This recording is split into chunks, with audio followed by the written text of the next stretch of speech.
Assalamualaikum warahmatullahi wabarakatuh.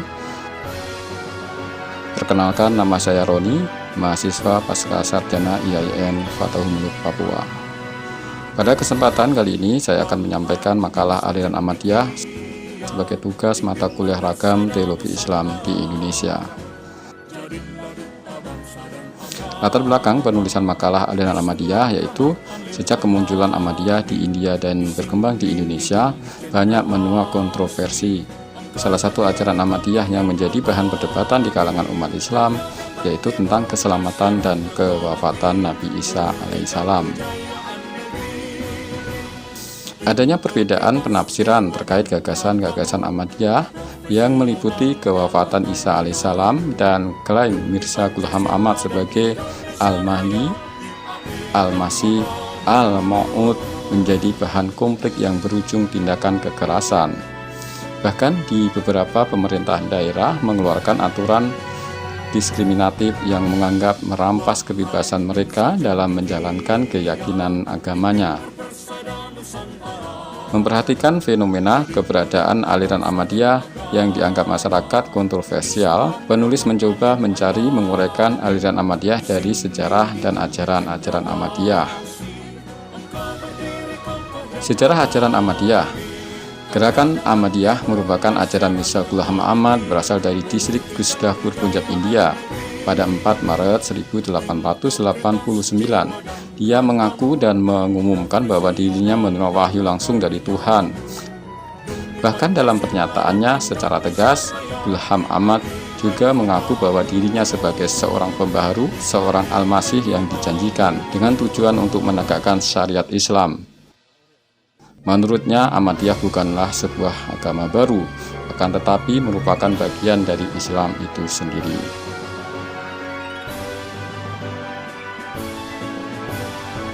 Mirza Ghulam Ahmad mendakwakan diri sebagai Nabi, sebagai Mujadid, sebagai Imam Mahdi, dan sebagai Al-Masih. Ia banyak mengajarkan hal-hal baru yang sangat kontroversial di kalangan umat Islam, seperti penyataannya bahwa ia adalah Musa, Isa, dan Muhammad, sehingga ia lebih baik dari ketiga nabi tersebut.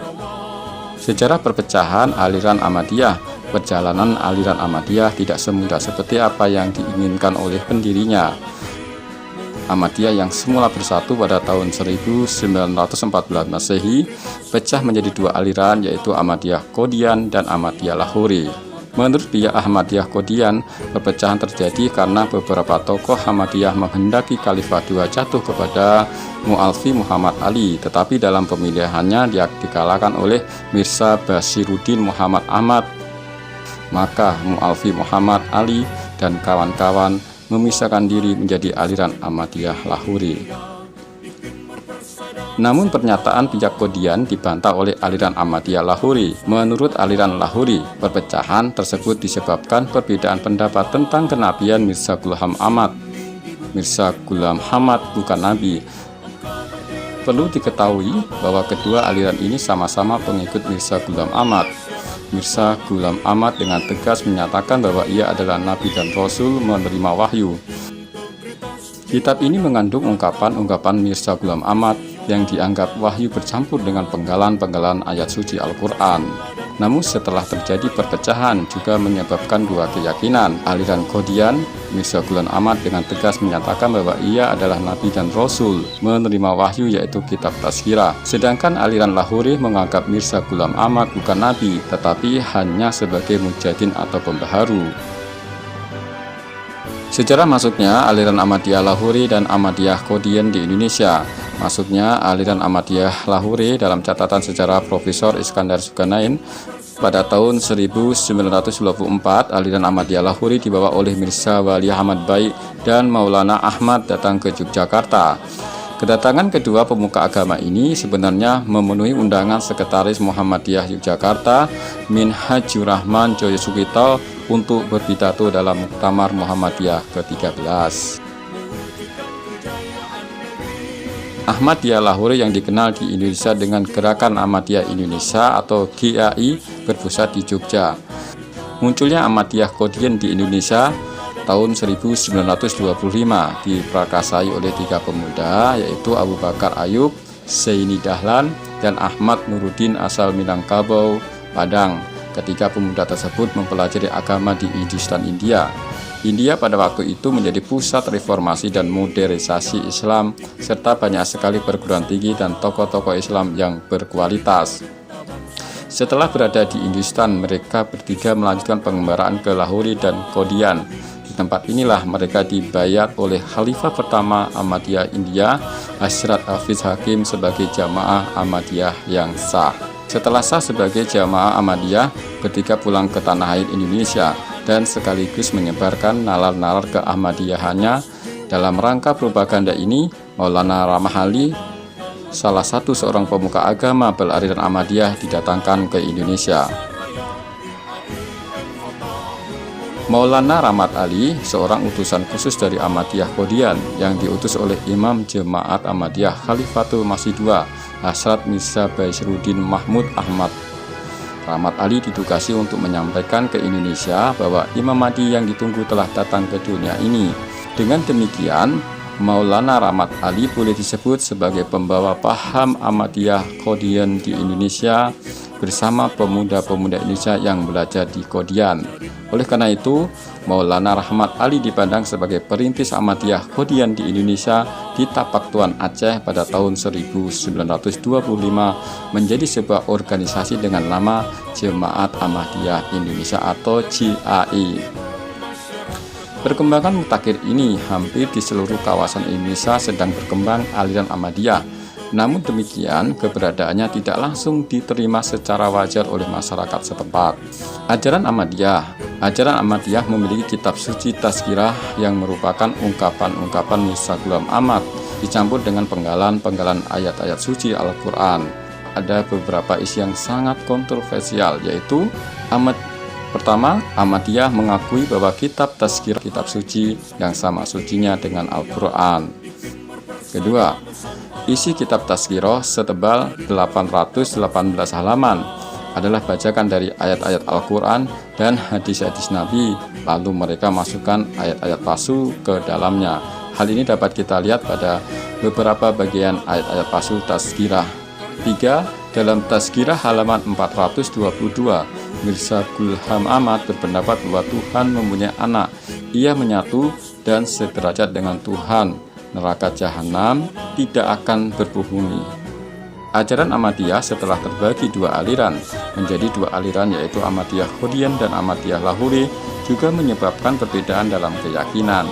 Aliran Ahmadiyah Qadian mempunyai keyakinan seperti Ahmadiyah yang didirikan oleh Mirza Ghulam Ahmad Al-Qadiani.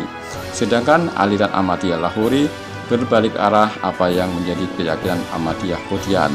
Pokok-pokok ajaran Ahmadiyah Qadian sebagai berikut. Pertama, mengimani dan meyakini bahwa Mirza Ghulam Ahmad, laki-laki kelahiran India yang mengaku menjadi nabi, adalah nabinya. Dua, mengimani dan meyakini bahwa Tazkirah yang merupakan kumpulan sajak buatan Mirza Ghulam Ahmad adalah kitab sucinya. Mereka menganggap bahwa wahyu adalah yang diturunkan kepada Mirza Ghulam Ahmad. Tiga, mengimani dan meyakini bahwa kitab Tazkirah derajatnya sama dengan Al-Quran. Empat, mengimani dan meyakini bahwa wahyu dan kenabian tidak terputus dengan diutusnya Nabi Muhammad SAW. 5.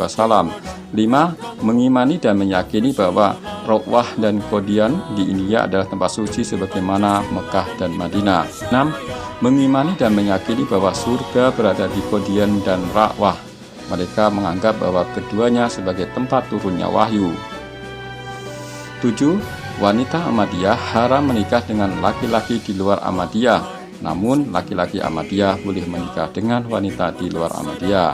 8. Haram hukumnya sholat bermakmum dengan orang di luar Ahmadiyah. Ahmadiyah Lahore merupakan pecahan dari Ahmadiyah Qadian karena perbedaan pendapat tentang kenabian Mirza Ghulam Ahmad. Menurut aliran Lahore, Mirza Ghulam Ahmad bukan nabi tetapi hanya sebagai mujadin.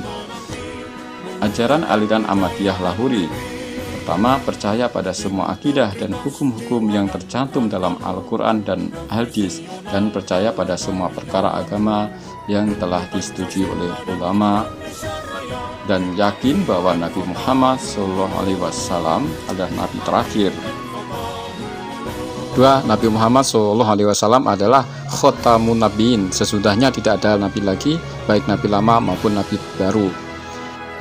3. Nabi Muhammad SAW, malaikat Jibril tidak akan membawa wahyu nubuat kepada siapapun. 4.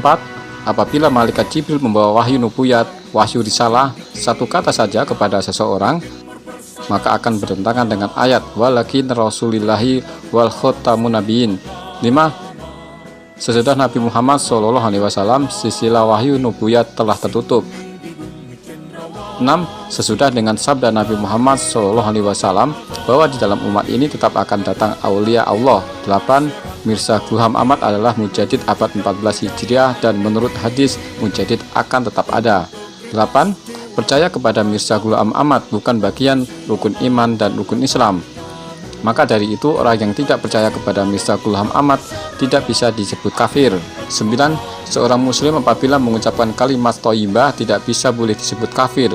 Mungkin dia bisa salah, akan tetapi seseorang dengan sebab berbuat salah dan maksiat tidak bisa disebut kafir. 10. Ahmadiyah Lahori berpendapat bahwa Mirza Ghulam Ahmad adalah pelayan dan pengemban misi Nabi Muhammad SAW. Perpecahan aliran Ahmadiyah menjadi dua aliran, yaitu Ahmadiyah Qadian dan Ahmadiyah Lahori, juga mempengaruhi perubahan keyakinan pengikutnya, di mana aliran Ahmadiyah yang dahulu satu keyakinan setelah terpecah menjadi dua keyakinan. Ahmadiyah Qadian meyakini seperti ajaran pendiri Ahmadiyah, ajaran Mirza Ghulam Ahmad, dan Ahmadiyah Lahori berpegang teguh pada ajaran Islam. Keberadaan aliran Ahmadiyah di Indonesia mendapat pertentangan dari pemerintah maupun umat Islam, seperti fatwa MUI pada tahun 1980 dan 2005, menegaskan bahwa Ahmadiyah berada di luar Islam, sesat dan menyesatkan, dan orang Islam yang masuk dalam aliran Ahmadiyah maka tergolong kafir. Namun sampai saat ini tidak ada solusi yang tepat dari pemerintah untuk meredakan konflik antara kalangan yang pro dan kontra Ahmadiyah. Hal tersebut juga dilakukan Departemen Agama dengan surat edaran Departemen Agama RI pada tahun 1984 nomor D-BA.01-309-1984 tertanggal 20 September 1984 kepada seluruh kantor wilayah seluruh Indonesia yang berisi upaya penanganan Ahmadiyah, antara lain Ahmadiyah dianggap menyimpang dari Islam karena mempercayai Mirza Ghulam Ahmad sebagai nabi sesudah Nabi terakhir Muhammad SAW.